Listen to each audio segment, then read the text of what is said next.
تخيل تبقى يتيم ومالكش ظهر وحياتك كلها بتدور حوالين الزبالة، بتسرق عشان تعيش وبتحب عشان تحس انك بني ادم، وفجأة تلاقي نفسك متهم في جريمة قتل، ظلم. الدنيا بتبيعك والحب اللي كنت متمسك بيك بيشوفك مجرم. ايوه، الحب اللي كنت متمسك بيه باعك وتترمي في حفرة ليكون مصيرك الاعدام. بس القدر كان مخبي لك حاجة تانية خالص. قدامك طريقين، تنتقم من كل من خانوك ولا ترجع تمشي في طريقك من تاني. اختار، بس خلي بالك الجحيم لسه ما بدأش. بتبدأ حلقتنا في منطقة الأغنياء النظيفة. بنشوف أم وبنتها الصغيرة لابسين أحلى لبس. البنت ماسكة في إيديها دمية على شكل كلب لكن شكلها متقطع شوية. البنت بتبص لمامتها بكل حزن وبتقول لها إن لعبتها اتقطعت. الأم بتبص عليها ببرود وبتقول لها إن اللعبة كانت جديدة وإنها خسرت تتقطع بالمنظر ده، وإنهم حتى لو خيطوها فشكلها مش هيرجع حلو زي الأول. من غير أي اهتمام بمشاعر بنتها أو بقيمة اللعبة، الأم بتقترح بكل بساطة انهم يرموها ويجيبوا واحدة تانية. البنت بتفكر لثانية وبعدها بتوافق بحماس، بس المرة دي عايزة اللعبة على شكل قطة. في لحظة واحدة اللعبة بتتحول من كنز غالي على قلب الطفلة لمجرد زبالة. الام بتربطها في كيس اسود مع باقي القمامة وبترميها في صندوق الزبالة، وهنا بنفهم ان الناس دول بتحول كنوزها للزبالة بسهولة وبعدين بتتعامل معاها كأنها قذارة محدش بيفكر فيها، محدش بيفكر بيلاقي فيها اي قيمة. وان نفس المصير ده بيحصل للناس. الكيس اللي اترمى بنشوفه بيترمي مع اكياس كتيرة شبهه والمشهد بيتغير وبياخدنا الانفاق ضلمة تحت الارض. شاحنات قمامة ضخمة شبه الوحوش الحديدية ماشية في صف ورا بعض وبترمي اطنان من اكياس الزبالة اللي اتجمعتها من منطقة الاغنياء، بترميهم في انابيب عملاقة بتؤدي لمكان مجهول فوق السطح بتاع منشأة جمع القمامة. هناك من كان يتربص في الظلال ودخل مبنى المنشأة. بنشوف أحد الحراس وهو بيؤدي عمله بشكل، وفجأة الحارس بيسمع صوت خشولة جاي من إحدى غرف القمامة. بيروح علشان ورا مصدر الصوت أو بيبص من الشباك بيلاقي الصدمة. شخص قاعد وسط الزبالة كأنه بيدور على حاجة معينة. طبعا الحارس بيتصدم وبيدخل في غرفة وبيحاول إنه يخلي الشخص ده يستسلم وبيسأله هو مين وبيعمل إيه في المنطقة المحظورة دي. الشخص ده بينص له بنظرة مرعبة، حرفيا جسد الحارس بيقشعر. اللي اول ما بيشوف الشخص ده بيدور على حاجه في القمامه بيعرف على طول ان ده هو جامع القمامه اللي كل البلاغات بتتكلم عنه. وده طبعا بيضايق الحارس اللي بيشوف ان كده الشخص ده بيبوظ مدينته الجميله. الحارس من غير تفكير بيدوس على زر الانذار، بيستدعي كل الحراس وبيطلبوا من الشخص الغريب ده انه يسلم نفسه.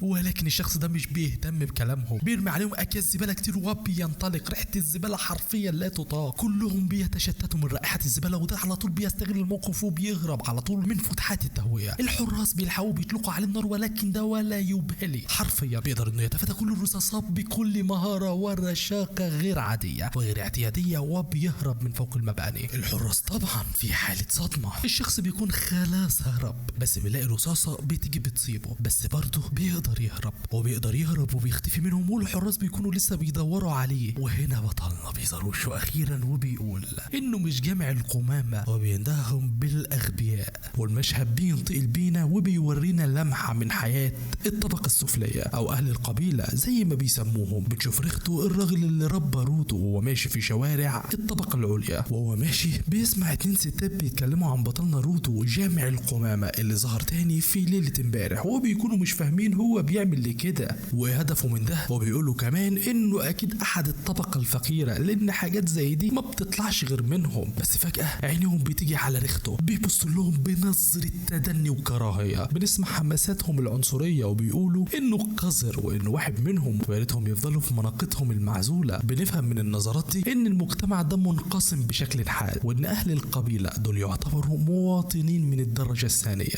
احفاد للمجرمين. بنرجع لمنطقة اهل القبيلة، منطقة شبه العشوائيات. البيوت فيها مبنية من خشب والصفايح والحديد والخردة، كل حاجة شكلها قديم ومتهالك. وحتى هناك بتوصل اخبار عن جامع القمامة وان بسببه المدينة بتاعتهم سمعتها بتسوء اكتر واكتر. وفي اللحظة دي بنشوف بطلنا رودو وهو قاعد لوحده وسامع كل اللي بيتقال عنه، وفجأة بتقابله تشويو البنت الصغيرة اللي شكلها مهتمة بأمره وبتجري عليه وتزعق له وبتعرف كل حاجة وبتلومه انه راح تاني عشان يلم زبالة من عند الأغنياء، وإن الشرطة لو مسكته هتبدأ تضايق كل اللي في الحي بسبب أفعاله أو حتى يمكن يتقبض عليه ويتفشخ هناك. رودو بيرد عليها وهو متعصب وبيقول لها انه بيعمل كده عشان يلاقي حاجات لسه ليها قيمة، حاجات الأغنياء بيرموها من غير أي إحساس بالذنب، مش فاهمين المعاناة اللي هم بيعانوها، ولكن هو بيشغل دماغه وبياخدها وبيصلحها وبيبيعها عشان يكسب قوت يومه. وبيقول لها انه بيحس بالأسف على الحاجات دي، لكن تشويو بتتريق عليه بتقول له انه شكله بيحب الزبالة قوي، ولقب رجل الزبالة حرفيا لايق عليه. في اللحظة دي بيوصل شوية شباب بلطجية من نفس الحي بيتريقوا على رودو وبيقولوا لتشويو تبعد عنه عشان ريحته الزبالة، بيتريقوا على هدومه المتقطعة وعلى القفازات الجليدية القديمة اللي لابسها طول الوقت، وبيقولوا انه شكلها مقرف ومحدش عارف ايه اللي تحتها. الكلام بيتحول لهجوم شخصي ومباشر وقاسي. واحد من البلطجية بيبص لتشويو بخبث وبيقول لها انها لازم تبعد عن رودو لسبب اهم بكتير، هو بيرمي القنبلة الموقوتة وبيقول لها ان رودو ده ابن القاتل عديم الرحمة. الكلام ده بينزل زي الصاعقة على رودو. البلطجي بيكمل وبيقول ان الحي بتاعهم ده كله عبارة عن مكان اتعمل عشان يسجنوا فيه ناس للمجرمين، وانهم كلهم بيحاولوا يشتغلوا بجد وينضفوا علشان يغيروا السمعة السيئة دي. لكن رودو بأفعاله دي بيرجع الناس تفتكر الماضي، لان ابوه كان احد القتلة المشهورين في الحي. تبقى انت وابوك ايها الحسالة عديم القيمة. البلطجي بيوجه كلامه لتشويو تاني، بيقول لها وبيفهمها انها لو فضلت معاه الناس هتفكرها شريرة زيه. رودو بيسمع الكلام ده والغضب بيغلي جواه، ايده بتترعش وعينيه بتطلع شرار، وبنظرة مرعبة بيخلوهم حرفيا يتجمدوا. ولكن قبل ما يمشوا بيأكدوا لتشويو ان دي مش عيون بشري، ده عيون مجرم، وبيهربوا. والواد بيقول انه اكيد هيورث صفات ابوه وامه المجرمين، وانه هيبقى قاتل في يوم من الايام. لكن تشويو بتعمل حاجة غير متوقعة، بتدافع عن رودو، بتبص في عينيه مباشرة وبتقول له بصوت عالي وواثق انها مؤمنة بيه، وانه مش زي ابوه، انه شخص مش سيء ومستحيل يقتل حد في يوم من الايام. رودو بيتصدم من كلامها، ملامح الغضب اللي على وشه بتبدأ تهدى وبيبص عليها بنظرة متأثرة، لكنه مش عارف يرد، مش متعود على الكلام ده. تشويو بتشوف عروسة لعبة وسط الحاجات اللي رودو مجمعها، نفس العروسة اللي شفناها، بتنبهر بيها وبتقول له انها جميلة قوي، وبتسأله اذا كان هو اللي صلحها وخيطها بنفسه، وبتقول له انه مذهل. رودو بيتكسف وبيبعد وشه وبيمسك العروسة وبيقول لها بصوت واطي انه كان عاملها عشانها هي وانها مش للبيع. لسه تشويو هتاخد الهدية وهي فرحانة، مامتها بتوصل وبتنده عليها علشان يروحوا البيت، تسحبها من ايديها بعيد عن رودو. رودو بيفضل واقف لوحده ماسك العروسة في ايده، شعور غريب من الامل والفرحة اللحظية بيظهر على وشه، وبيقرر يرجع للكوخ بتاعه. لما بيوصل بيلاقي ريختو قاعد مستنيه كالعادة. ريختو بيبص على رودو وبيلاحظ ان موده احسن شوية، لكنه بيشوف الجرح اللي في كتفه من طلقة الحارس. بيقلع عليه وبيقول له انه مش لازم يعرض نفسه للخطر ده كله عشان يكسب فلوس، وانه كفاية عليه هو اللي يتصرف في المصاريف دي. بيرد عليه بغضب خفيف، بيقول له انه مش بيعمل كده عشان يسدد دين او حاجة، وانه بيعتبر ريختو عيلته الحقيقية، وده مجرد شكر بسيط على انه رباه واهتم بيه. ريختو بيتأثر بالكلام ده، بيطلب من رودو انه يجي يقعد جنبه عشان يغير له على الجرح، وهو بيغير له الرباط بيطلب منه يقلع القفازات بتاعته. رودو بيتردد لثانية لكنه بيقلعها، وبتظهر ايدين رودو الحقيقية، ايدين لونها اسود زي الفحم متغطية بندوب قديمة وغريبة، وشكلها مش بشري بالمرة. رودو بيقول ان الجرح بتاع الطلقة ده ولا حاجة جنب الالام الفظيعة اللي كانت بتجيله. بيحكي انه من وهو صغير وايديه لونها اسود كده، وان الناس كانت بتبصله بنظرات خوف واشمئزاز، وده كان بيخليه يكره نفسه ويكره العالم ويكره كل شيء. بيكمل وبيقول ان ريختو هو اللي اداله القفازات دي، وانها كانت قديمة ومقطعة اصلا لما اداها له، لكن مجرد ما لبسها الالم الفظيع اللي كان بيحس بيه اختفى تماما. عشان كده هو بيعتبر ان عليه دين لريختو مش هيقدر يسدده طول عمره. ريختو بيسمع كلامه وبيطبطب عليه، وبعدين بيغير الموضوع عشان يخفف عليه. بيبدأ يهزر معاه ويسأله عن تشويو الحب، وبيقول له انه لازم يتحرك، وبيعترف لها بحبه قبل ما حد تاني يجي وياخدها منه، وبنت حلوة زيها مش هتستنى كتير. بينصحه انه يتعلم يضحك وكفاية تكشير. في نفس اللحظة دي بره الكوخ في مكان ضلمة بيكون في شخص غريب ومقنع واقف بيراقبهم من بعيد، شخص لابس هدوم هدوم غريبة ومعلم وشه مش باينة بيسمع حوارهم وبيراقبهم في صمت. بعدين بيختفي في الظل. تاني يوم الصبح رودو بيصحى وهو لسه بيفكر في كلام ريختو وبيقرر انه لازم يحاول يتغير. بيجيب دلو مليان ميه بيقعد قدامه بيحاول يبتسم في انعكاس صورته، بيحاول يرفع شفايفه ويرسم ابتسامة لكن ما بيعرفش. لكن اللي بيشوفه في الانعكاس مش صورة بشري، مش صورته، صورة وحش شيطاني، ابتسامة شيطانية بأسنان حتى وعينين مليانة شر. رودو بيتفزع من المنظر، بيحس باليأس وبيقول في نفسه انه مستحيل يقدر يبتسم بالوش ده بالعينين اللي ورثت الكره والغضب. بيدرك ان كلام ريختو يمكن يكون سهل ككلام ولكن تطبيقه مستحيل. بيقوم من مكانه هو محبط وبيمشي لحد ما بيوصل لحافة الحي بتاعهم، مكان عالي بيطل على كل البيوت المتهالكة حول الهاوية. بيقعد على الحافة وبيفضل يبص على المكان وان حياتهم في الحي ده كلها شبه بعض، كلها فقر وقذارة. بيفكر ازاي الهاوية دي بتستخدم كأداة عشان يخوفوا بيها اهل القبيلة. لو عملتم اي حاجة وحشة مصيركم هيكون هنا في هذه الهاوية. بيفكر انه بيكره انه عايش في مكان بيجبره يشوف الناس وهي بتترمي للموت كل يوم. وفي افكاره السوداوية بيسمع صوت الحب.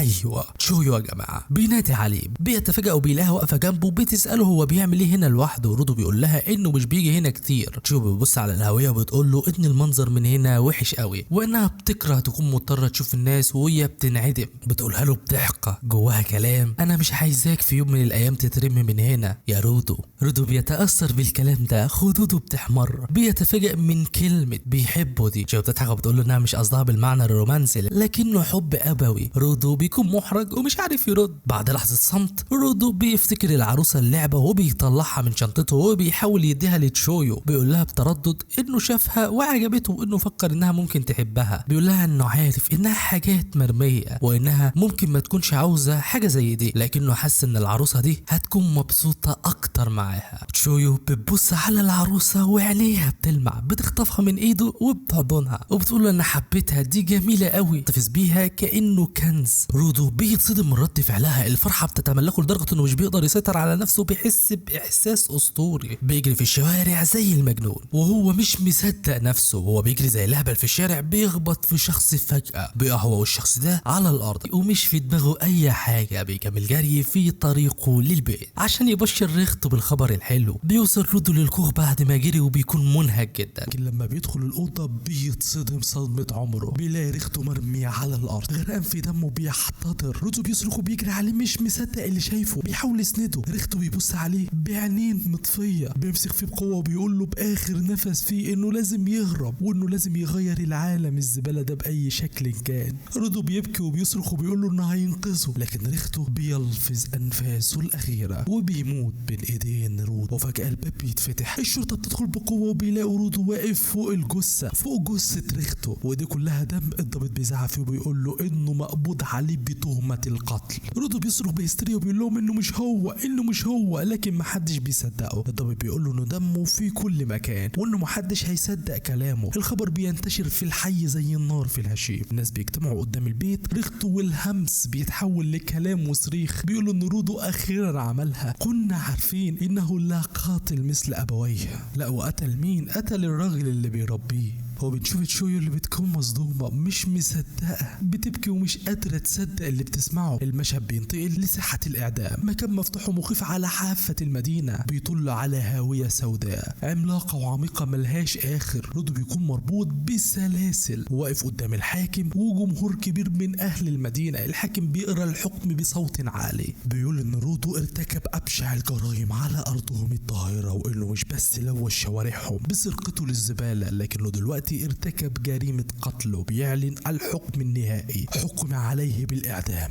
برميه في الهاوية. رودو بيصرخ وبيقول انه مظلوم. بيترجى الناس يصدقوه. عينيه بتدور على تشويو، بيشوفها وهي واقفة بتبكي عليه، بينادي عليها لكنها بتبص له بنظرة مليانة خيبة أمل وبتقول له بصوت واطي لكنه بيسمعه انها كانت مؤمنة بيه لكنه في النهاية ابن قاتل. وبترمي العروسة اللي اداها لها على الأرض. هنا كل حاجة جوه رودو بتتحطم، خيال الخيانة، موت أعز شخص عليه، آخر شخص كان بيثق فيه خانه، وهي دي القشة اللي قسمت ظهر البعير. اليأس بيتحول لغضب، بيبص على الناس اللي واقفين بيتفرجوا عليه بنظرات شماتة وكراهية، بيصرخ في وشهم كلهم بصوت محبوس من الكره، وبيقول لهم انهم هم القذرين، انهم كلهم مجموعة اغبياء ما عندهمش عقل، انكم ترون بالبصر ولا ترون بالبصيرة، لكنهم بيعملوا ولا كأنهم شايفينه ولا سامعينه. الحراس بيسحبوه وبيقفوا بيه على حافة الهاوية. رودو بيبص على الظلام اللي تحته، وبعدين بيرفع راسه بيبص على الناس للمرة الأخيرة، وبيتوعدهم كلهم وبيقول لهم انه هيبعتهم كلهم للجحيم واحد واحد. الحراس بيرموا، بنشوف رودو هو بيسقط في الظلام الدامس للهاوية، بيختفي في السواد العميق، بيقع وبيقع وبيقع وبيقع لحد ما بيخبط في حاجة صلبة ليفقد الوعي. بيفوق من الإغماء وبيلاقي نفسه مرمي على جبل ضخم من الزبالة والخردوات، الريحة مقرفة لدرجة لا تطاق، الواد مش قادر يتنفس، وده شخص متعود على الزبالة. بيبص حواليه وبيلاقي نفسه في مكان واسع جدا ومظلم، مليان جبال من الزبالة بتمتد لأبعد من عينيه. بيتأكد انه وصل للمكان اللي كل الناس بتخاف منه، لكن الأسوأ لسه ما جاش. بيحس بحركة ضخمة جاية من بعيد، الأرض اللي تحتيه بتبدأ تتحرك، كمية الزبالة اللي كان نايم عليها بتبدأ تتشكل، بيظهر فكين ضخمين مصنوعين من الخردة والحديد، وبتظهر أسنان حتى زي شفرات المنشار. بيظهر وحش عملاق ومرعب، جسمه كله عبارة عن قمامة متجمعة، وعينيه بتطلع شرارة. رودو بيبص على الكائن المرعب ده وهو مش قادر يتحرك من الصدمة، بيقول في نفسه برعب حقيقي المكان ده مش مجرد مكان بزبالة، دي فعلا الهاوية. بعدها بنشوف رودو وهو صغير وهو بيشوف شخص بيموت، بيسأل نفسه لما عساهم يرتكبون جريمة إذا كانوا يعلمون أنهم سوف يلقون، إنهم حقا لا كائنات قذرة. ومن هيكون مهتم للي بيحصل ليهم في الهاوية. نرجع بقى للحاضر، وبيكون رودو بيجري بأقصى سرعته من الوحوش، حرفيا وحوش عملاقة مرعبة يا صديقي. بيجري وبيجري وبيجري، مش مصدق ايه هو اللي شايفه ده. اللي بيشوفه يا صديقي مرعب، ايوه كومة حية من النفايات. وهو في عز تفكيره ازاي وصلوا لهنا، واحد فيهم بيهجم عليه، ولكن ده بيتجنبها في اخر لحظة، وبيقع على الارض وبيحس انه لمس حاجة. بيبص بيلاقيها كومة عظام. هنا بيتسرع، أو مصيري سوف يكون مثل هؤلاء. عليكم اللعنة، عليكم اللعنة جميعا، كيف تجرؤون يا قوم على نفي إلى هذا الجحيم الموحش. حرفيا الواد على وشك الجنون، ومن كتر غيظه مش بيضرب نفسه، بيلاقي نفسه وقع من على جبل من النفايات، واستشعار الوحوش ليه بيختفي. رودو بيفكر انا هعمل ايه. رودو مرمي على الارض بيحاول يفهم، بيحاول يستوعب. لو فضل الحال على ما هو عليه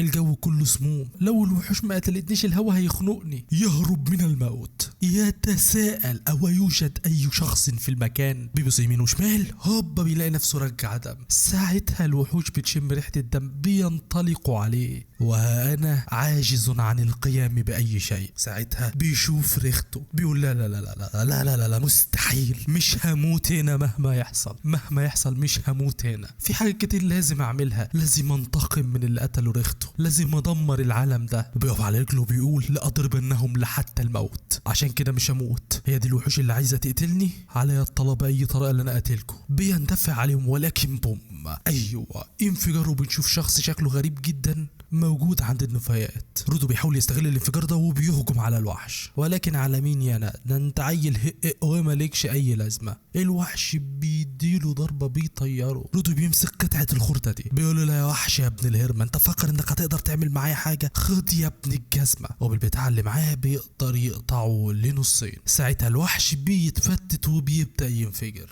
رودو بيكون واقع على الارض وبيدرك مستحيل اقدر اهرب من القطعه دي، خلاص انها النهايه. ولكن وهنا في شخص بينقذه من الانفجار المدوي. وبينقذه بايه يا صديقي؟ بمظله. رودو واقع مش فاهم اي حاجه، مين الشخص ده وازاي انقذني بالمنظر ده؟ الراجل بيمدله ايد المساعده، ولكن سرعان ما بيديله واحده في الانترافوكسا، وبيفضل يخنق فيه ويفحص فيه. ولكن بنكتشف يا صديقي انه كان بيلبسه الماسك عشان يعرف يتنفس. رودو بيقول له هو انت بشري؟ بيقول له اكيد. رودو بيقول له طب ايه المكان اللي احنا فيه دون، وايه الوحوش دي، وايه اللي بيحصل هنا، ومين انت وبتعمل ايه هنا؟ الراجل بيقول له اخرس يلا. رودو بيقول له قول لي بس ايه المكان ده، مش قلت لك يا اخرس؟ رودو بيصرف فيه وبيقول له انت عارف انا ايه اللي حصل لي النهارده؟ انا حبيبتي خانتني، اللي رباني مات، وانا المتهم في قتله، هو ايه اللي بيحصل هنا؟ الراجل بيقول له احنا في باطن الارض ووطي صوتك شويه. رودو بيصرخ فيه وبيقول له يا عم انت مش سامعني ولا ايه؟ ما تعلي صوتك يا عم انت. الراجل بيصرخ فيه وبيقول له زي ما قلت لك يا حيوان، احنا مش في باطن الارض،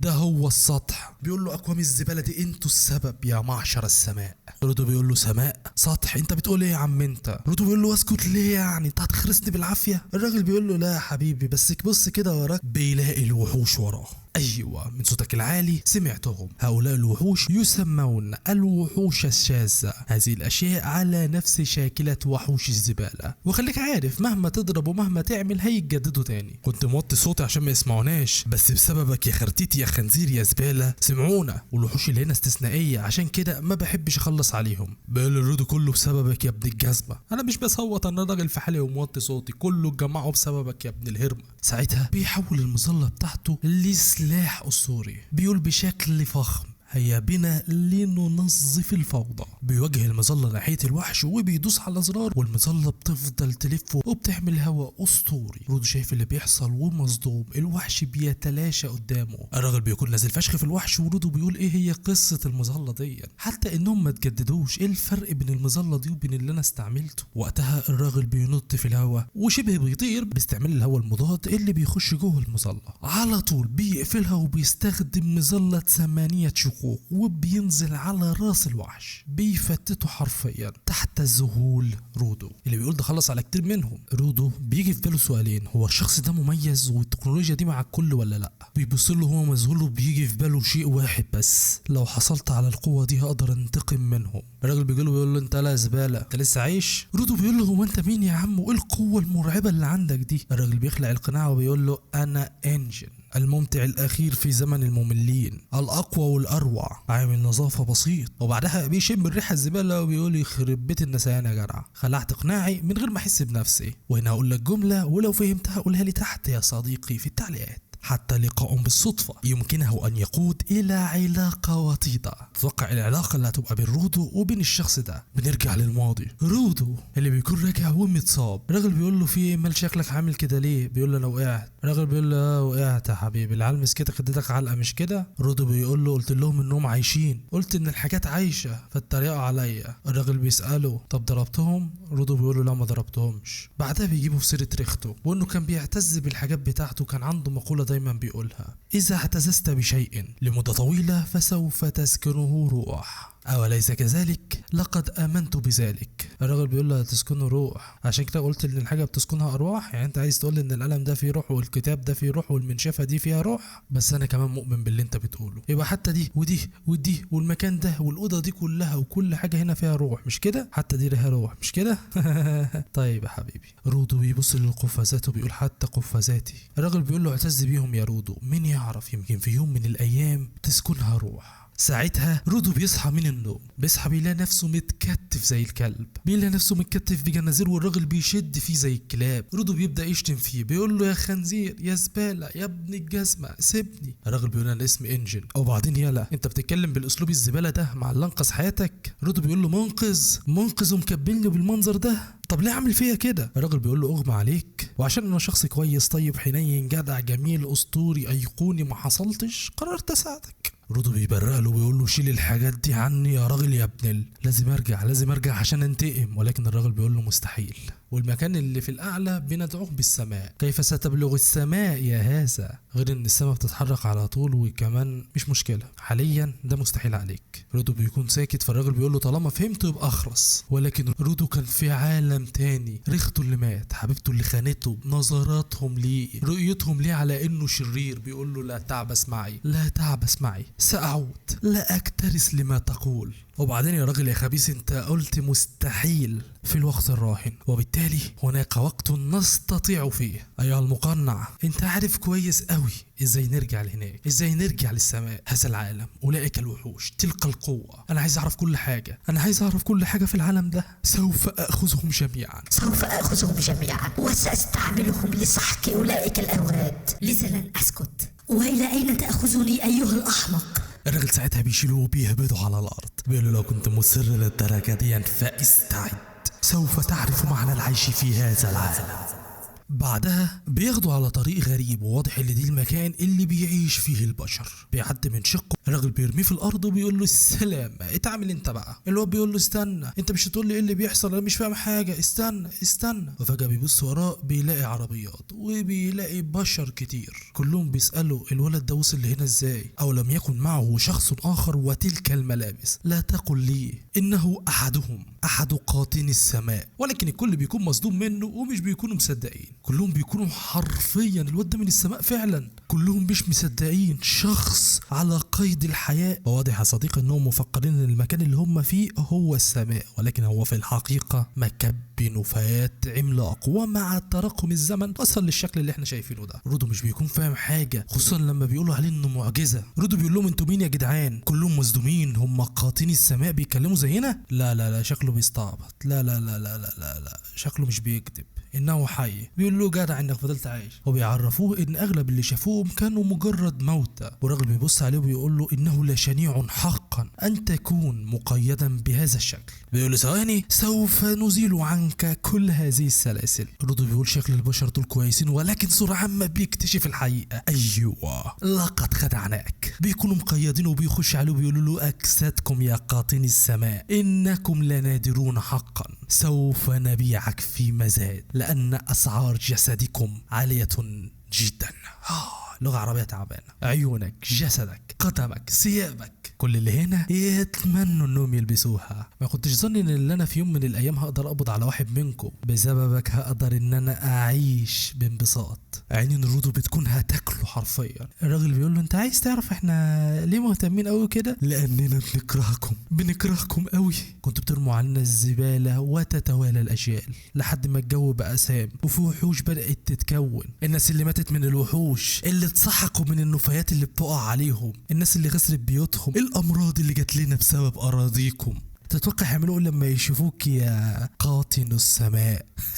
تساءلوا ما الذي سوف يحصل. في اللحظة دي رودو بينفجر من الغضب اللي جواه، بيوصل لأقصى حد. بدل ما ياكل الزبالة ببعض صوابع الراجل هو بيقطعها بأسنانه. الراجل بيصرخ من الألم، والرجالة التانية بتبص وهي مصدومة. رودو بيبصق اللحم من بقه، بياخد الزبالة من على الأرض، هو بياكلها وهو بيقول لها إنها مش زبالة، هي لسه بتتاكل. رودو بيفتكر كل الإهانات، كل التصنيفات اللي سمعها في حياته. حسالة، مجرم، رجل سماء، طاقة حمراء بتنفجر منه. بيصرخوا بيقول لهم كفاية تصنيف في الناس اللي على مزاجكم، وانهم فاكرين انهم يقدروا يعملوا فيه اللي هم عايزينه. بس هو مش هيسكت. السلاسل اللي عليه بتتقطع وبتتحول لسلاح فتاك، كاوتش عربية بيطير وبيتحول لدرع في ايده. من بعيد انجن بيتفرج وهو مبتسم وبيقول لنفسه انه كان عارف من الاول. نعم يا صديقي، الطيور على اشكالها تقع. الرجالة بتتصدم وبتقول هو ازاي واحد من اهل السماء عنده القوة دي؟ انجن بيقول لنفسه انه دول الجيفرز، اللي الناس اللي بتقدر تدي حياة لاشياء اخرى. وطبعا هنا مقصود يا صديقي الطاقة وليس الحياة بمعنى الحياة. زعيمهم بيصرخ فيهم وبيقول لهم اقتلوه. رودو المهووس ده بيهجم عليهم، بس رودو بيتحول لوحش كاسح، بيستخدم السلاسل زي الكرباج، الكاوتش زي الترع، بيضربهم يمين وشمال. واحد منهم بيزعق وبيقول اضربوهم بالسلاسل لان دون جيفر بيبقى ضعيف من غير الحاجة اللي بيستخدمها. واحد منهم بينجح، بس رودو بيستخدم الكاوتش وبيضربهم كلهم، وبياخد ماسورة جديدة وبيحولها لسلاح. انجل بيتفرج وهو مصدوم وفرحان ومذهول حرفيا، ازاي قادر انه يستخدم اكتر من حاجة في نفس الوقت. رودو بيقضي على كل الرجال، ما بيفضلش غير زعيمهم اللي قاعد على الارض بيترعش من الخوف. رودو بيروح ناحيته عشان يخلص عليه. الراجل بيشتمه وبيتوعد انه هيموته. هتموت مين يا عم انت؟ بس انت مش شايف الموقف اللي انت فيه؟ وقبل ما رودو يضربه، انجن بينط في وسطهم وبيمسكه وبيقول له يهدى وكفايه كده. رودو بيهدى من حالة الغضب اللي كان فيها، بيبص حواليه كانه في حلم، بيسأل انجن عن اسمه، وبعدين بيبص لايديه مش فاهم ايه اللي حصل. ازاي لما افتكر كلام ابوه الجوانتيات بتاعته عملت كل ده وادته قوة غريبة. انجن بيقول له لا مش غريبة، وان القوة دي اسمها انجن، وان اسمها شخصيات او فيجورز. وان استخدامها بيتعب الجسم، وبيعتذر له ان رماه وسط الوحوش. بيعتذر منه اثر القائه وسط الوحوش، بيقولوا انه كان لازم يتاكد ان قوته حقيقيه. بعدين بيقولوا انه هيحكي له كل حاجه في العالم ده. انجن بيمد ايده وبيقول في المقابل لازم ينضم لمجموعه الشفر لانهم محتاجين اناس مثله. رودو بيبص الانجن وبيبص للدمار اللي حواليه وللجثث اللي على الارض، بيفكر في القوه الجديده اللي اكتشفها وفي طريقه الانتقام الطويله اللي مستنياه. وبعدين بيرد رد بسيط وصادم: لا مش عايز. المشهد بيروح لانجن وهو بيتكلم في جهاز غريب على ايده. على الطرف التاني من الخط الشخص التاني بيكون مستغرب من اتصال انجن المفاجئ ده لانه مش عادته يتصل. انجن بيرد عليه وبيقول له انه لقى شخص عنده امكانيات قويه. الشخص ده استغرب، ولكن انجن قال له انه لقاه بالصدفه في الارض المحرمه. والاغرب من ده ان الولد ده طلع عنده قدرات خاصه وفريده، وعشان كده قرر يجنده معاهم في الجيفيرس. انجن وعده انه هيعرف عليه وقفل المكالمه. كل ده ورودو سامع الحوار وهو بيفوق على السرير في مكان اشبه بورشه دكتور مجنون، شخصيه اغرب من الخيال بتعالج جروحه. اول ما فاق رودو زعق في انجن وساله باستنكار هو مين. قال ان هو موافق للانضمام معاهم، وفكره انه لازم يرجع فوق العالم العلوي فورا. قبل ما انجن يرد الدكتور العجوز قاطع كلامه، بدا يزعق في رودو بصوت عالي وهو بيلومه، لدرجه انه بغبائه وتهوره كان بيتوه في الارض المحرمه، وكمان كان هيتخطف. وعلى فكره انه كان على وشك الموت بسبب الهواء السام. رودو اتخض منه وساله هو مين اصلا عشان تكلمه كده. هنا الدكتور انفجر فيه وصرخ في وشه عشان يفهمه انها ست مش راجل.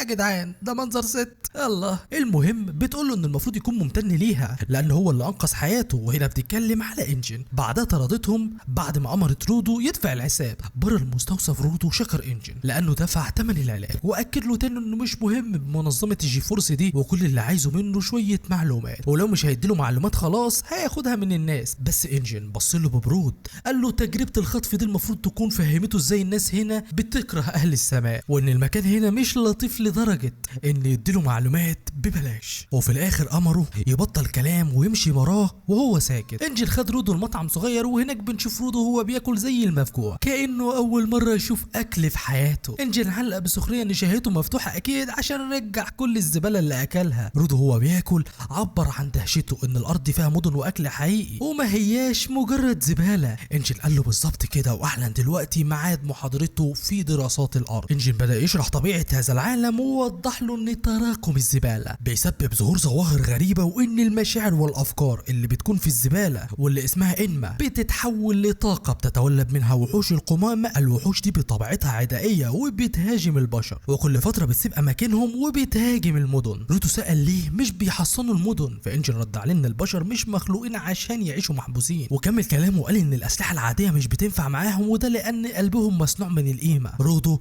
فهم ان جونتينا هي الحل. انجن اكد له وشرح له ان اي شيء صاحبه بيهتم بيه لفتره طويله وبيحط فيه روحه زي سكينه شيف او قلم كاتب، الشيء ده بتشحن بالانما وبيتحول لاداه حيويه او لانجا. ولان قلب الوحوش الانما مفيش حاجه تقتلها غير جينكا، فانما هو كمان يقدر يقتلها. رودو ادرك ان كلام ابوه ريختو كان حقيقي. سال انجن لو ده معناه ان في ناس اللي بتقدر تستخدم قوه جينكي، فانجن قال له بالظبط ان الناس النادر دي اسمهم منحين جيفرس، ووضح له ان منظمه جيفرس هي مجموعه من المناحين مهمتهم اباده الوحوش. رودو ساله بشكل مباشر هل استطيع الانضمام لهم؟ هل يقدروا يطلعوا لفوق؟ انجن بكل برود نفخ دخان سيجارته وقال له انه ما عندوش اي فكره. رودو فهم رئيس. رودو فهم انه مش هيقدر يوصل غير لما يقابل الرئيس. انجن سال رودو عن مصدر الجونتي بتاعه. رودو رد بحزن ان دي الذكرى الوحيده اللي فاضلاله من ابوه. انجن علق ان الجوانتي شكله كويس وبينه انه تم الاعتناء بيه عشان كده فيه روح، ونصحه يحافظ عليه. بعد ما خلصوا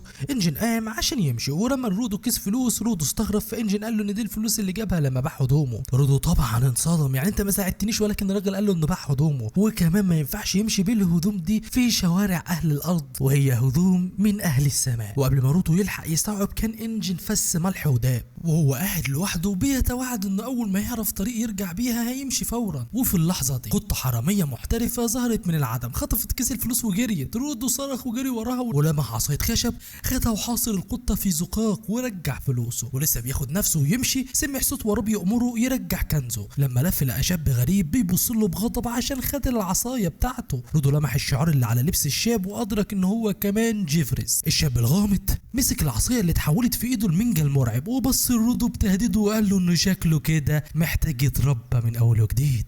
وبالفعل الشاب الغامض ده ما كانش بيهزر، في لمح البصر نزل بالمنجل بتاعه على رودو اللي قدر يتفادى الضربه كانت قويه لدرجه انها حفرت الارض من تحت رودو. الشاب بص لرودو بحده وقال له انه طالما قدر يسرق كنوزه. رودو كان في حاله صدمه لانه قال له هكسر عظمك، والمذهل اكتر ان الشخص ده عارف اسم رودو. رودو بانذهال بيقول له ازاي عرفت اسمي؟ الشاب رد عليه من فوق وبيبص له باحتقار وقال له ان رودو صاحب الموهبه الاستثنائيه وان انجن حكى له عنه شويه. هنا رودو تيقن ان الشخص اللي قدامه من الشفرس. الشاب عرف عن نفسه قال له انا زانكا نيجيكو وانه من منظفه اوكتا للمنظفين، وكمل كلامه سخريه وقال له انه ما كانش يتخيل انه يبدا مهمته بتعليمه ابسط قواعد الادب. وسأله بمنتهى التريقة محدش علمك ان بيمد ايده على حاجة مش بتاعته نهايته يكون وحشة؟ رودو بيحاول يدافع عن نفسه ويشرح له انه ما كانش قصده يسرقه وانه كان بيحاول يلحق القطة الحرامية اللي سرقت فلوسه، ولما شاف العصاية خدها عشان يوقفها لكن زانكا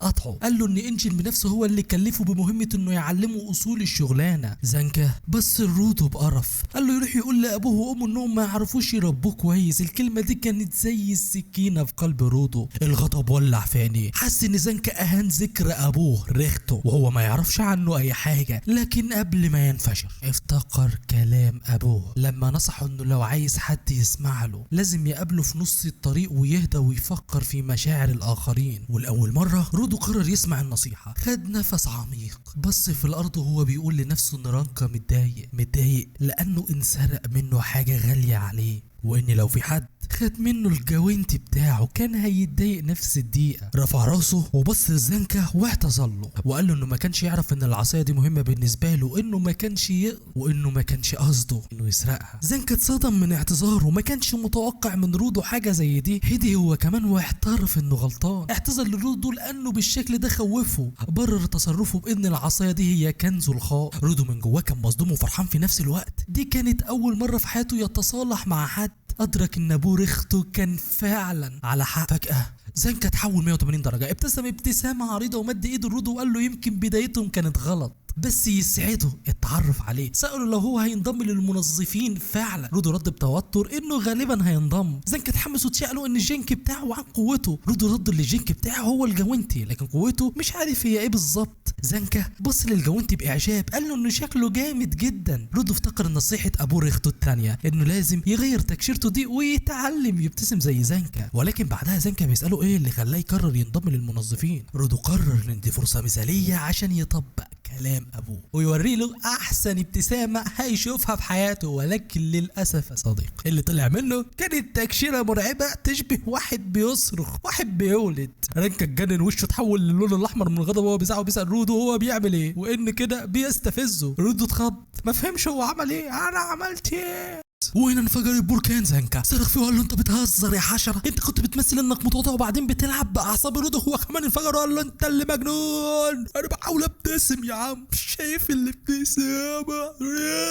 الخناقه ولعت بينهم كل واحد بيزعق في وش التاني. زانكا كمل كلامه وهو متعصب وقال له انه ممكن يكون فاكر نفسه حاجه كبيره عشان انجن قال انه موهوب، لكن طالما هو بيتكلم عن هدفه بوش عامل زي النكته كده هو هدفه مجرد مساعده مؤقته لحد ما يوصل للي هو عاوزه. الخناقه ولعت حرفيا، كلامه ولعه حرفيا. رودو اتعصب عليه وقال له انت مجنون. كلمه ما يسويش اي حاجه ضربت في وتر حساس عند رودو. هدفه في الانتقام لابوه وكل حاجه في حياته. الغضب سيطر عليه بس زانكا وقال له بهدوء مرعب انت لسه قايل ايه هدفي؟ ما يسويش حاجه. رودو اتحرك بسرعه البرق خطف ماسوره حديد مرميه على الارض. زانكا بص له وهو بيقول له ان اول لحظه شافه فيها هو مش طايقه. رودو رد عليه بنفس النبره وقال له وانا كمان. وفجاه الماسوره اللي في ايد رودو بدات تتوهج. زانكا بص رودو بصدمه ورعب وهو مش مصدق عينيه. بعدها ساله سؤال هيغير كل حاجه، هو الجنك بتاعه فعلا الجوينتي ولا قدرته الحقيقيه هي انه بيحول اي حاجه لجنك؟ انت متخيل القوه؟ اساس هذا العالم محصور في سلاح محدد ولكن رودو بيختار السلاح. وتقريبا العدد كمان يا صديقي، فالكاتب واضح ان هو ايه يعني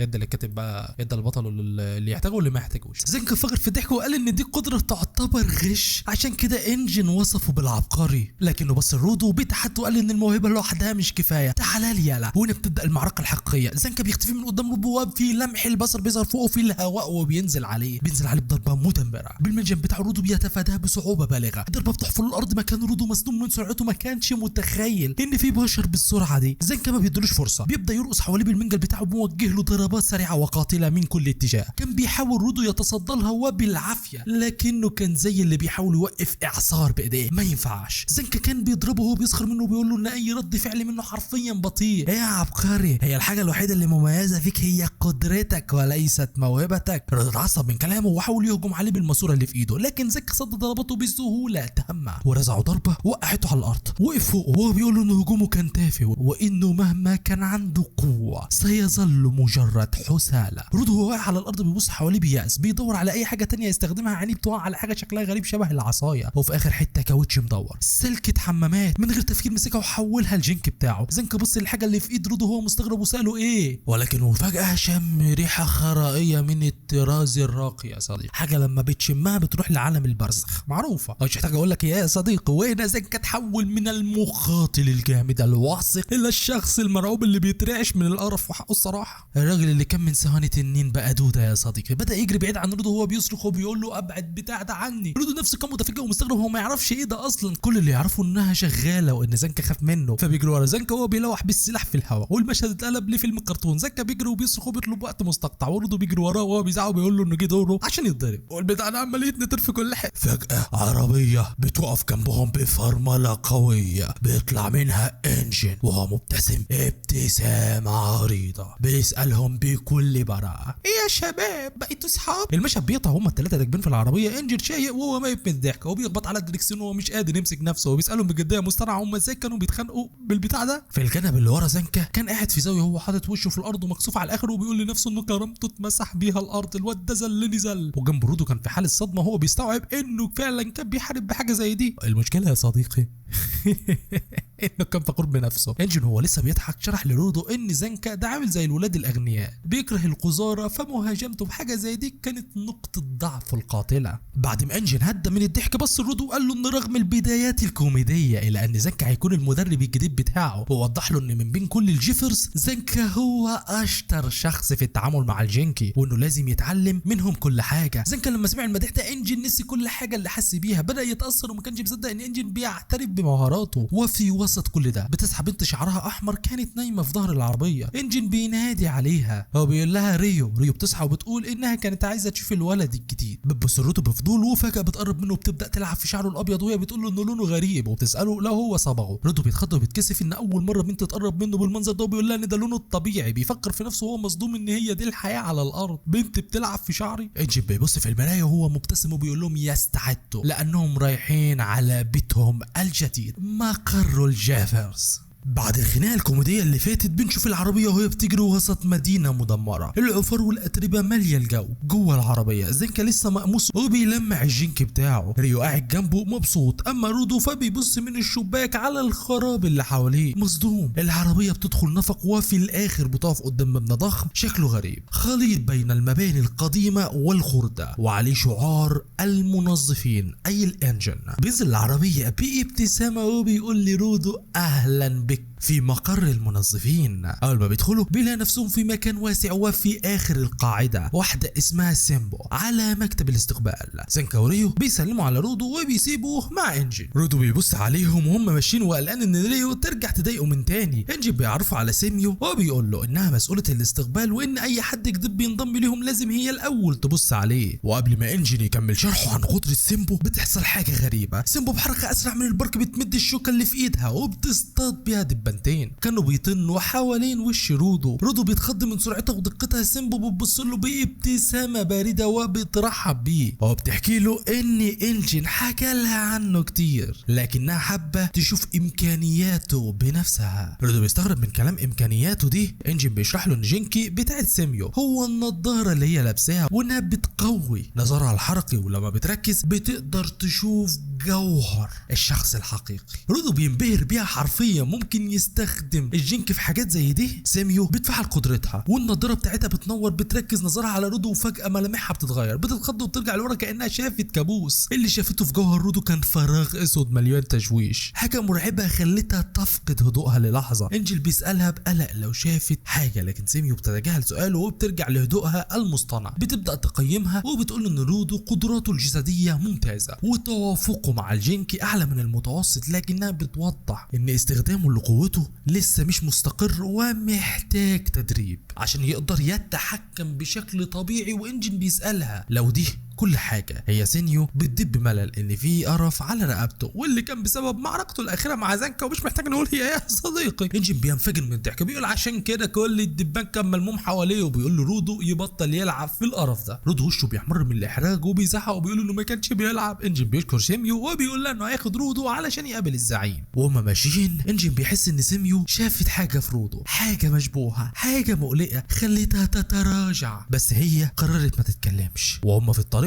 لأوضة الزعيم، انجن بيكمل شرحه عن المنظمة وبيقول ان المنظفين عندهم حوالي 100 فرد منقسمين بين مقاتلين وحراس وداعمين، وانهم دايما منتشرين في قواعد مختلفة، عشان كده نادرا ما بيتجمعوا كلهم في مقر واحد. بيقترحوا انه يعرفوا على كام واحد، وبيفتح باب اوضه وهو متوقع انها فاضية، لكن بيتفاجأ ان الاوضه مليانة باشكال والوان من المنظفين، اشكالهم غريبة وكل واحد اغرب من التاني. انجن بيقفل الباب بسرعة وبيقول له خلاص خلها بعدين. اخيرا ما يوصلوا قدام باب ضخم، انجن بيقول له ان دي فرصته وان هي دي اوضه الزعيم. وقبل ما رودو يدخل انجن بيمسكه، بينصحه، بيفكر انه بسرعه وان المعلومات سلعه غاليه، مفيش حاجه ببلاش، وانه لازم هو اللي يعرض خدماته مقابل انه يعرف ازاي يرجع فوق. الاهم من كده بيحذره ما يحاولش يسال عن جينكي بتاع الزعيم، لان مفيش اي حد في المنظمه يعرفه، ورغم كل الغموض وان مفيش حد عارف عن قدراته الا انهم كلهم بيحترموه، بيتبعوه، وبيثقوا في مهاراته واحتراما لشخصيته القياديه. رودو بياخد نفس عميق وهو بيستوعب الكلام، وبيفتح الباب بيلاقي الاوضه فاضيه. بتظهر سيميو من اخر الممر، بتقول لها انها نسيت تبلغ انجن ان الزعيم في مهمه ومش هيرجع غير بعد فتره. انجن ورودو بيتصدموا، رودو بيتعصب على انجن، لكن قبل ما الخناقه تبدا بتظهر ريو ومعاها اقتراح. بتقول طالما رودو مش هيقدر ينضم رسميا غير لما الزعيم يرجع، ليه ما يجيش معاهم في مهمه كتدريب ومراقب. بتقرب من رودو وبتقول له بهمس انها عايزه تتعرف عليه، وفعلا بيجهزوا نفسهم. وسيميو بتبدا تشرح لهم تفاصيل المهمه، بتعرض قدامهم خريطه للمنطقه وبتوضح ان سكان بلده جنب منطقه ملوثه بلغوا عن ظهور وحش قمامه صغير قرب السياج بتاعهم، عايزين المنظفين يقضوا عليهم. رودو بيستغرب من مصطلح منطقه ملوثه، فسيميو بتبص الانجن وبتساله باستنكار هو ازاي ما علمش الولد الجديد المصطلحات دي. انجن ببرود بيرد ولا مبالاه انه حب يبسط له الموضوع وقال له انها مجرد مكبات زباله. سيميو بتلوم انجن على استهتاره، تقرر تشرح لرودو بنفسها، بتوضح له ان الارض منقسمه لنوعين من المناطق، مناطق امنه صالحه لحياه البشريه، ومناطق ملوثه مليانه بالزباله والوحوش والسموم. وبتفجر مفاجاه لما بتقول ان المكان اللي هو وقع فيه كان واحد من اخطر انواع المناطق، مكان اسمه الارض المحرمه، وواضح يا صديقي من اسمه. سيميو بتكمل تحذيراتها وبتقول ان في 6 مناطق محرمه، 6 مناطق معروفه، وان اي شخص عادي بيدخلها بيكون مصيره الموت. حتى الجيفرز بيعانوا عشان يواجهوا الوحوش اللي فيها. بتوصف نجاة رودو بانها كانت معجزه، وان انجن لقاه بالصدفه، وبتسال انجن هو ايه اللي كان موديه هناك اصلا، فبيرد عليها رد مستفز وبيقول انه كان بيتمشى. سيميو بتتجاهل استهتاره وبتقدم لرودو قناع غاز، بتحذره انه يلبسه دايما في المناطق الملوثه لان استنشاق اي مواد سامه ممكن تسبب له امراض خطيره. بتضيف معلومه مرعبه ان اي حد في الارض المحرمه من غير قناع هيموت خلال ربع ساعه بالكتير. رودو بيتخض وهو بيفتكر انه قعد هناك اكتر فتره من غير قناع. المشهد بيقطع والفريق بيكون وصل عند سياج البلده. رودو بيبص حوالين البحر، الزباله اللي ورا السجن، وبيفكر مع نفسه، بيقول ان هو فوق المجال، كان مفكر انها مجرد زباله وعمره ما خطر في باله ان في بشر عايشين هنا. بيسال نفسه يا ترى هل المجال ما يعرفوش بالوضع ده، ولا يعرفوا بيرموا الناس والزباله هم مش فارق معاهم. لكن فجاه نظرته بتتغير، بيبص الاكوام الخرد الخردة والاجهزة القديمة. بيقول بحماس ان المكان ده يعتبر كنز، انه عايز ياخد الحاجات دي ويصلحها. ريو بتقطعه وبتشاور له على باقي افراد الفريق اللي لابسين لبس موحد. رودو بيسألها مين دول؟ ريو بتجاوبه انهم برضه منظفين لكنهم داعمين، يعني ما عندهمش قدرات خاصة زي الجيفرز، لكنهم جزء مهم من الفريق عشان بيساعدوهم في مهماتهم. واحد من الداعمين اسمه غريس بيمد ايده عشان يسلم على رودو. رودو بيسلم عليه وفجأة بيحس بألم رهيب في ايده كأنها تتكسر. غريس طلع عنده قوة ايد جبارة. ريو بتضحك وبتقول لرودو ان غريس ده جامد جدا، وان غريس من اقوى الشخصيات اللي ممكن حرفيا يقابلهم في حياته. رودو بيبص لهم وهو مستغرب من طاقتهم العالية، وبيقول لنفسه انه مش عارف يقدر يواكب الجو ده ازاي، بس بيقرر انه لازم يركز ويتعلم حتى لو المهمة سهلة. فجأة واحد من الحراس بينادي على ريو بيقول له ان وحوش القمة ظهرت قطيع ضخم من وحوش شبه الغزلان. رودو بيتخض من عددهم وبيقول له ان دي مش مهمة سهلة خالص، لكن ريو بتهديه بتقول له ان النوع ده من الوحوش بطيء وضعيف ومجرد فرصة كويسة علشان يشوف الاستعراض ويتعلم. الوحوش بتبدا تخبط في السياج لكنها مش بتعمل اي ضرر، وده بيطمن رودو شويه. لكن فجاه بتظهر وحوش اكبر واشرس بتبدا تكسر في السياج بجد. رودو بيتخض تاني، بيقول لهم طلبوا دعم، لكن ريو لسه هاديه وبتقول له ان دول مجرد نسخ اقوى شويه من اللي فاتوا ولسه يعتبروا تمرين.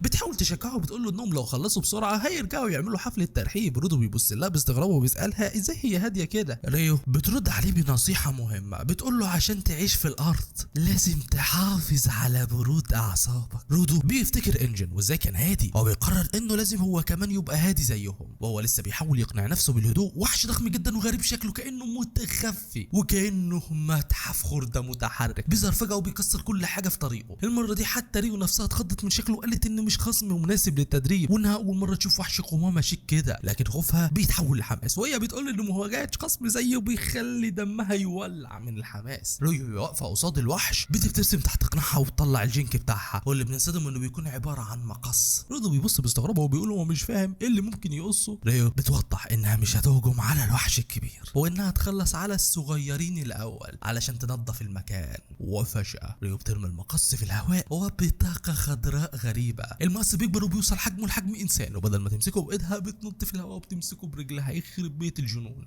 رودو واقف فاتح بقه من الصدمة. ريو بتنزل على القطيع الوحش زي الصقر. مقصها كان بيرقص في الهواء برجليها، بتقطع وتخبط وتطير كل الوحوش يمين وشمال في استعراض قوة ورشاقة مذهل. في ثواني حاول الجيش الوحوش الصغير لكومة من الخردة. رودو مش مصدق ايه اللي بيشوفه، ما كانش قادر يستوعب ازاي حد بيحارب بالمقص برجليه. غريس الداعم صاحب القبضة الفولاذية بيشرح لرودو ان المقص ده هو الجنك بتاع ريو ولقبه السفاح. بيقول ان العادي ان الناس تستخدم المقص بايدها، لكن ريو ليها اسلوبها الخاص وانها بتستخدمه برجليها. ورغم ان الموضوع يبان شكله غريب لكنه فعال زي ما انت شايف. واحد من الداعمين بيقول لرودو اياك انك تسرح هنا، وفعلا وحش بيتسلل وكان ورا رودو كان على وشك القضاء عليه، لكن الداعم بيتدخل وبيديله ضربة حرفيا بتعطله، وبعدين بيشيله وبيرميه في الهواء ناحية ريو اللي بتستقبله بواحدة مقصية فشخته، وبتشجعهم انهم يرموا لها الفريق. وهذا الفريق يا صديقي نظام متكامل. الداعمين بيعطلوا الوحوش ويرميهم وريو بتخلص عليهم. رودو بيتفرج وهو منبهر جدا وبيبدأ يفهم طريقة قتال المنظفين، انها مش مجرد قوة خارقة وخلاص، لا بل هي عمل جماعي بين الداعمين اللي ما عندهمش قوة الجيفرز والجيفرز انفسهم. بعد ما ريو بتخلص على كل الوحوش الصغيرة بتبص على الوحش الضخم اللي فاضل، لكن في لحظة واحدة الوحوش الداعمين اللي كانوا فاكرينهم ماتوا بيقوم فجأة بيمسك في واحد منهم. رودو بيشوف المشهد ومن غير اي تفكير غريزته بتتحرك بيجري باقصى سرعة عشان ينقذ الداعم. بيزعق وهو بيقول انه انضم للمنظفين عشان ياخد معلومات وانه مش هيكون عالة على حد، هيثبت دلوقتي انه مهم. بيمسك ماسورة حديد تانية وقوته الحمراء بتنفجر منها، بتتحول لشكل لزج بتحاصر الوحش وبتنقذ الداعم في اخر لحظة. لكن رودو بيقف مكانه وهو متجمد. هو نجح بس ما عندوش اي فكرة ازاي يتحكم فيها او يستخدمها مرة تانية. قبل ما الوحش يقطع الشبكة ريو بتيجي زي الاعصار بتنقذ رودو، والداعمة بتبص لرودو بتقول له انه عمل الصح، انه اندفع عشان يساعد شخص بشكل غريزي وده ممتاز. باقي الداعمين بيجروا عليهم وبيعتذروا انهم فقدوا تركيزهم، وهنا بتيجي الصدمة. ريو بترد بجدية وبتقول لهم انها هتقطعهم لنصين، لكن ده ما جابش نتيجة. المشهد بيوريهم الوحش وهو مقسوم نصين، لكن النصين لسه بيتحركوا. ريو بتكمل كلامها وبتقول انها قطعته كذا مرة بالجنكي لكن ببساطة مش بيموت. الكل واقف مصدوم، وحش قمامة منيع ضد الجنكي، ده شيء مستحيل ما حصلش قبل كده، ايه اللي بيحصل؟ ريو بتفكر بصوت عالي بتقول ان الموضوع ده محيل لان نقطة ضعفهم هو الجنكي، واي كائن حي لما يتقطع لنصين المفروض بيموت، لكنها بتنفذ الافكار منها وبتقرر تستخدم خطة بديلة وهي انها هتفضل تقطع فيه لحد ما يبطل يتحرك خالص. الداعمين بيوافقوا، بيقرروا انهم هيسجلوا الوحش ده كنوع جديد، بيحذروا المدن المجاورة. رود واقف بيتفرج وهو حاسس بالعجز بالكسل، مش عارف ايه اللي ممكن يعمله. ريو ما بتضيعش وقت، بتهجم على الوحش بكل قوتها، لكن المرة دي اسلوبها كان مختلف، كانت بتتعامل مع الوحش كانه زبون في صالون الحلاقة. نطت على جسمه، بدأت تقص اطرافه الزايدة وهي بتزعق وبتقول انها هتبدأ الاول بتهذيب الشعر، وبتسأله بسخرية ايه القصة اللي هو عاوز يعملها. الوحش طبعا بيزعق من الألم وهي بتتنقل من جسمه زي الفراشة، بتقص وتضرب وتتفادى الهجوم برشاقة. وصلت به الجرأة انها تعرض عليه تحرق له قرعة. بعد ما ريو قضت على كل الزوايد اللي في الجسم الوحش ظهر قلبه الحقيقي، كتلة ضخمة مليانة فتحات دائرية. هي واقفة فوق ولاحظت ان في حاجة بتلمع جواه، لكن قبل ما تلحق تركز الوحش بيضرب الارض بكل قوته والارض بتتشق تحت رجليه. الفريق كله رضو حظه الاسود بيقع في واحدة من الشقوق دي، بيبدأ يقع في حفرة وهو بيقع بيشوف كل شريط حياته، بيحس باليأس بالضعف بقلة الحيلة، وبيقول لنفسه ازاي هينتقم لأبوه وهينتقم من اللي ظلموه، وهو حتى مش قادر يستخدم قوته، طول عمره عبء على اللي حواليه. بيسأل نفسه هو بيعمل ايه هنا اصلا. قبل ما يستسلم لليأس ايد قوية بتمسكه بتشده لبره. كان غريس الداعم اللي رودو انقذه من شوية، غريس بيشيله على كتفه وهو بيجري بيه بعيد، بيزعق فيه وبيقول له يفوق لنفسه. قال له انه ما يعرفش ايه اللي خليه يتجمد كده، لكن طالما عنده هدف عايز يوصل له لازم يجري وراه، اجري وراه باقصى قوتك. في نفس الوقت الوحش بيصرخ صرخة مدوية، ريو بتفهم انها لما ضربت جنب الحاجة اللي بتلمع دي الوحش اتوجع، وبكده بتكون عرفت نقطة ضعفه وبتوجه الضربة الأخيرة ناحية الجسم اللامع. وفعلا هنا بتنتهي المهمة وبيتحول الوحش لتراب المعركة. ولكن عارفين ايه المذهل؟ ان حرفيا اللي كان جوه الوحش كان جينكي يا جماعة. هو ايه اللي بيحصل في العالم ده؟ الأسئلة كتيرة جدا والإجابات مفيش. المشهد بيقطع على مكان تاني خالص، مكان ضلمة مليان زبالة. بنشوف زعيم تجار البشر اللي رودو علم عليه بيفوق بيلاقي نفسه متكتف، واخر حاجة فاكرها الولد بتاع السماء. وهو لسه بيحاول يفهم هو فين، بيلمح خيال شخص قاعد قدامه في الضلمه لابس غطاء على راسه مخبي وشه. الخيال ده بيساله بهدوء وصوت مرعب هو فين وادي السماء ده؟